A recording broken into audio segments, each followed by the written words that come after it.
1 Samuel, capítulo 17, do versículo 17 em diante.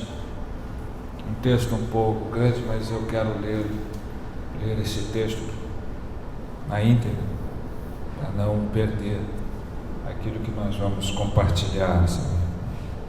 Diz assim a palavra de Deus: Disse Jessé a Davi seu filho: Leva, peço-te para teus irmãos um éfa deste trigo tostado, estes 10 pães, e corre a levá-los ao acampamento a teus irmãos. Porém, estes 10 queijos leva-os ao comandante de 1000, e visitarás teus irmãos, a ver se vão bem, e trarás uma prova de como passam. Saul e eles, e todos os homens de Israel, estão no vale de Elá, pelejando com os filisteus. Davi, pois, no dia seguinte, se levantou de madrugada, deixou as ovelhas com o guarda, carregou-se e partiu, como Jessé lhe ordenara. E chegou ao acampamento quando já as tropas saíam para formar-se em ordem de batalha, e a gritos chamavam a peleja. Os israelitas e filisteus se puseram em ordem, fileira contra fileira. Davi, deixando que trouxera os cuidados da guarda da bagagem, correu à batalha e, chegando, perguntou a seus irmãos se estavam bem. Estando Davi ainda a falar com eles, eis que vinha subindo o exército dos filisteus, o duelista cujo nome era Golias, o filisteu de Gate, e falou as mesmas coisas que antes falara, e Davi o ouviu. Todos os israelitas, vendo aquele homem, fugiam de diante dele e temiam grandemente, e diziam uns aos outros: Viste aquele homem que subiu? Pois subiu para afrontar a Israel. A quem o matar, o rei o acumulará de grandes riquezas. Ele dará por mulher a filha e a casa de seu pai, isentará de impostos em Israel. Então falou Davi aos homens que estavam consigo, dizendo: Que farão aquele homem que ferir a este filisteus e tirar a afronta de sobre Israel? Quem é, pois, este incircunciso filisteu para afrontar os exércitos do Deus vivo? E o povo lhe repetiu as mesmas palavras, dizendo: Assim farão ao homem que o ferir. Ouvindo Eliabe, seu irmão mais velho, falar àqueles homens, acendeu-se-lhe a ira contra Davi e disse: Por que desceste aqui? E a quem deixaste aquelas poucas ovelhas no deserto? Bem conheço a tua presunção e a tua maldade. Desceste apenas para ver a peleja? Respondeu Davi: Que fiz eu agora? Fiz somente uma pergunta. Desviou-se dele para outro e falou a mesma coisa, e o povo lhe tornou a responder como dantes. Ouvidas as palavras que Davi falara, anunciaram-nas a Saul, que mandou chamá-lo. Davi disse a Saul: Não desfaleça o coração de ninguém por causa dele. Teu servo irá e pelejará contra o filisteu. Porém Saul disse a Davi: Contra o filisteu não poderás ir para pelejar com ele, pois tu és ainda moço, e ele guerreiro desde a sua mocidade. Respondeu Davi a Saul: Teu servo apacentava as ovelhas de seu pai, quando veio um leão ou um urso e tomou um cordeiro do rebanho. Eu saí após ele e o feri, e livrei o cordeiro da sua boca. Levantando-se ele contra mim, agarrei-o pela barba e o feri e o matei. O teu servo matou tanto o leão como o urso. Este incircunciso filisteu será como um deles, porquanto afrontou os exércitos do Deus vivo. Disse mais Davi: O Senhor me livrou das garras do leão e das do urso. Ele me livrará das mãos deste filisteu. Então disse Saul a Davi: Vai-te, e o Senhor seja contigo. Saul vestiu a Davi da sua armadura, ele pôs sobre a cabeça um capacete de bronze e o vestiu de uma couraça. Davi cingiu a espada sobre a armadura e experimentou andar, pois jamais a havia usado. Então disse Davi a Saul: Não posso andar com isto, pois nunca o usei. E Davi tirou aquilo de sobre si. Tomou o seu cajado na mão, escolheu para si 5 pedras lisas do ribeiro e a pôs no alforje de pastor, que trazia, a saber, no surrão, e lançando mão da sua funda, foi-se chegando ao filisteu.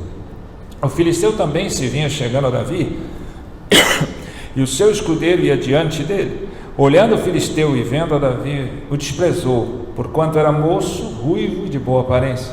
Disse o filisteu a Davi: Sou eu algum cão para vires a mim com paus? E pelos seus deuses amaldiçoou o filisteu a Davi. Disse mais o filisteu a Davi: vem a mim e darei a tua carne às aves do céu e às bestas feras do campo. Davi, porém, disse ao filisteu: tu vens contra mim com espada e com lança e com escudo, eu, porém, vou contra ti em nome do Senhor dos exércitos, o Deus dos exércitos de Israel, a quem tens afrontado. Hoje mesmo o Senhor te entregará nas minhas mãos, ferir-te-ei, tirar-te-ei a cabeça, e os cadáveres do arraial dos filisteus darei hoje mesmo às aves dos céus e às bestas feras da terra, e toda a terra saberá que há Deus em Israel. Saberá toda esta multidão que o Senhor salva, não com espada, nem com lança, porque do Senhor é a guerra, e Ele vos entregará nas nossas mãos. Sucedeu que, dispondo-se o filisteu a encontrar-se com Davi, este se apressou e, deixando as suas fileiras, correu de encontro ao filisteu. Davi meteu a mão no alforje e tomou dali uma pedra, e com a funda lhe atirou, e feriu o filisteu na testa, e a pedra escravou-se-lhe na testa, e ele caiu com o rosto em terra. Assim prevaleceu Davi contra o filisteu, com uma funda e com uma pedra, e o feriu e o matou, porém não havia espada na mão de Davi. Amém? Vamos orar. Ó Deus, obrigado. Obrigado pela leitura da Tua Palavra. Obrigado, Senhor, por nos permitir a honra e a liberdade de ouvi-la e de podermos, Senhor, sermos alimentados pela Tua Palavra. Importa-nos, Senhor, é que Teu Espírito leve essa semente aos nossos corações e ela faça o efeito de transformar as nossas vidas, para que possamos dar frutos que glorifiquem o Teu nome. Fala conosco, Senhor, porque precisamos ouvir a Tua voz, já que ouvimos tantas vozes estranhas todos os dias e todos os momentos, que neste momento, Senhor, intensamente, deliberadamente, nós possamos ouvir somente a Tua voz, em nome de Jesus. Amém. Aleluia. Eu fiz questão de ler todo o texto sem resumi-lo, porque essa é uma história que até aquele que não frequenta a igreja conhece. As historinhas, qualquer criança sabe sobre Davi e Golias, o gigante. Qualquer pessoa que frequenta a igreja conhece as historinhas e desde pequeno, frequentando as escolas bíblicas, sabe da história de Davi e Golias. O que é importante não é o quanto as pessoas conhecem a história, é quanto essa história se revela às nossas vidas, é o quanto essa história faz diferença em nossas vidas, é o quanto nós entendemos, discernimos e praticamos o que essa história nos ensina. E muitas vezes nós pensamos: eu não preciso mais ouvir pregações disso, porque eu já sei e ouvi inúmeras. Não é o quanto você ouviu, não é o quanto que você conhece, mas é o quanto você já conseguiu praticar isso, e o quanto você tem enfrentado seus Golias e não tem entendido e nem conseguido pôr em prática aquilo que a palavra de Deus diz nesse texto.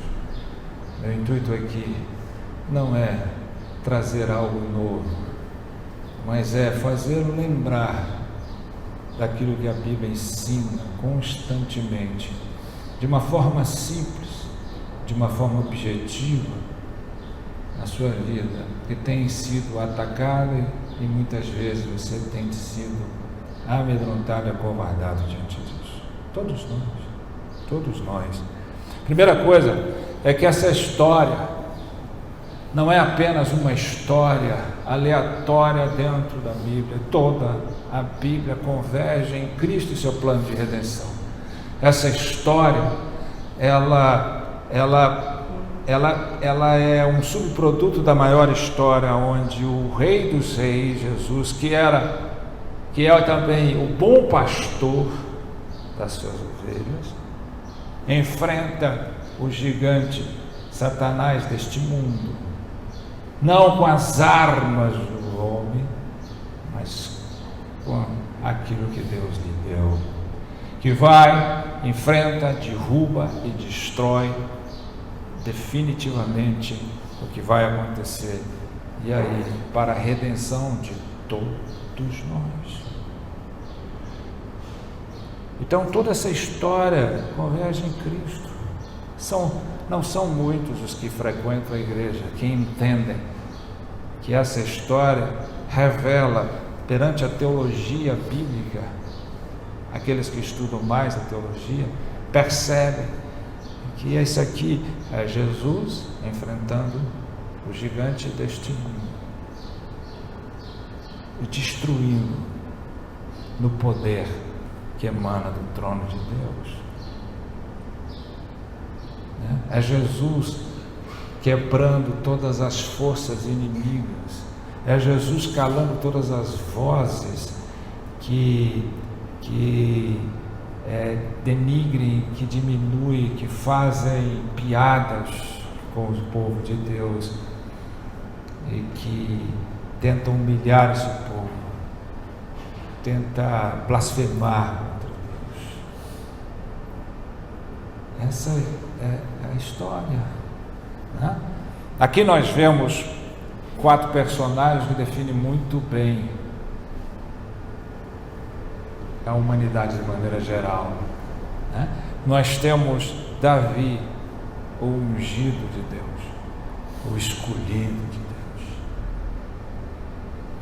né? Davi é esse ungido, ele foi ungido, foi escolhido por Deus.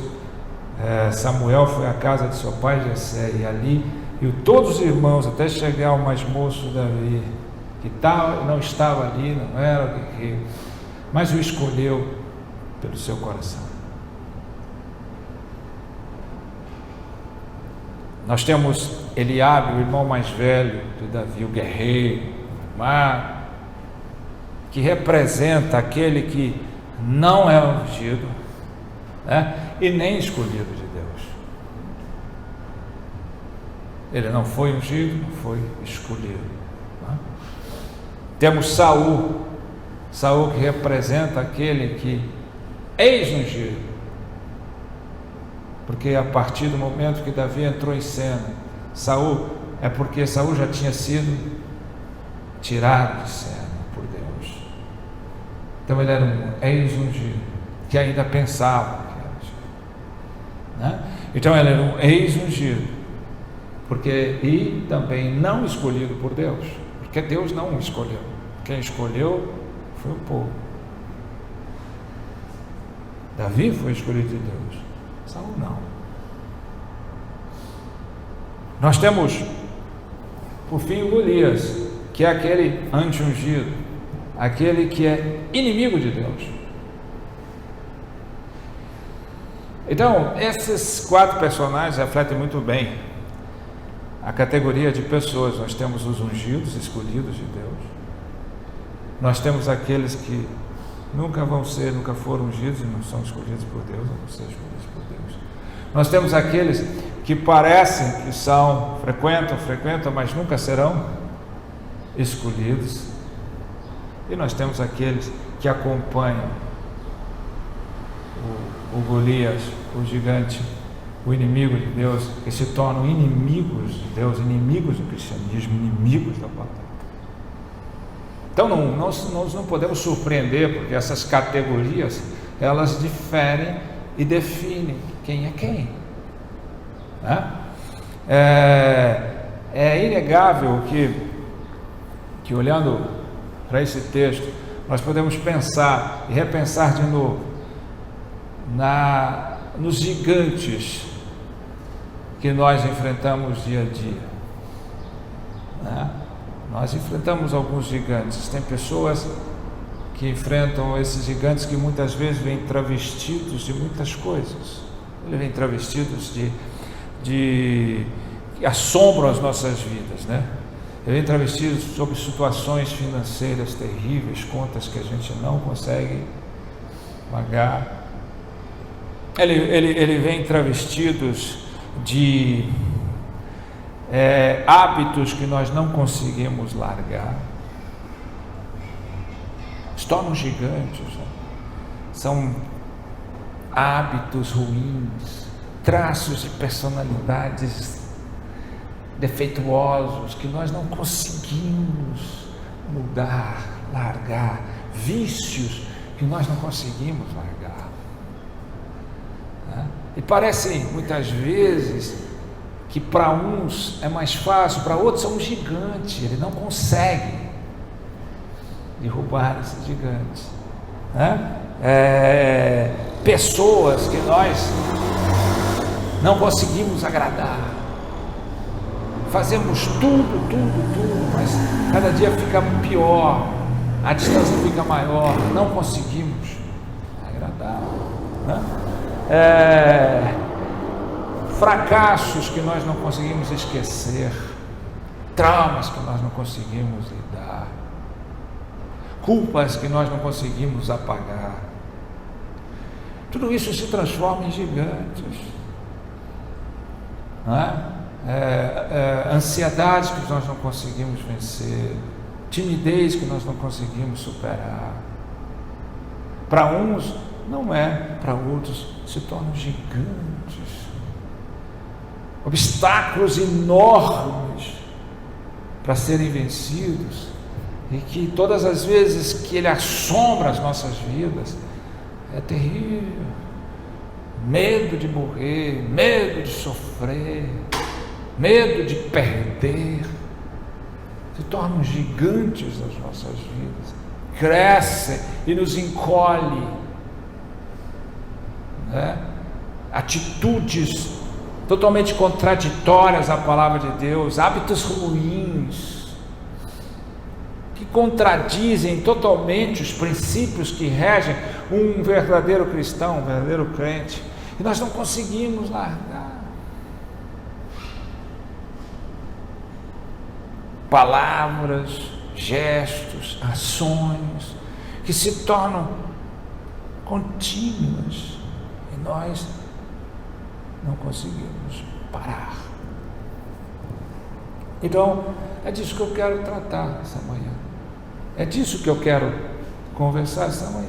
Esse texto, ele nos dá a forma de enfrentarmos isso, E aqui não há nada novo que ensine. Aqui há algo que te faça lembrar o que você está fazendo. Você não faz parte do reino, não é filho do rei dos reis. Jesus não é sua referência.